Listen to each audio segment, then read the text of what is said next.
neúspešný pokus o útek a v 18 rokoch neskončil predajom niekam na juh, do Louisiany alebo do Mississippi.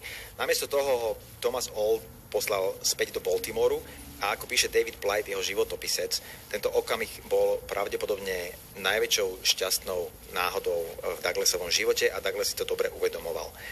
Douglasov definitívny útek sa uskutočnil v septembri 1838 a kľúčovú úlohu v ňom zohral fakt, že žil v Baltimore.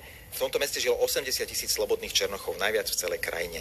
A jednou z nich bola aj jeho snúbenica Anna Murray, ktorá mu pomohla zohnať námornícku uniformu. Ďalší slobodný černoch mu dal svoje povolenie na voľný pohyb a prestrojení za námorníka s falošnými dokladmi, ktoré potvrdzovali, že je slobodný černoch, sa vlakom dostal najprv do Wilmingtonu v štáte Delaware, odkiaľ pokračoval parníkom do Filadelfie, kde prvýkrát v živote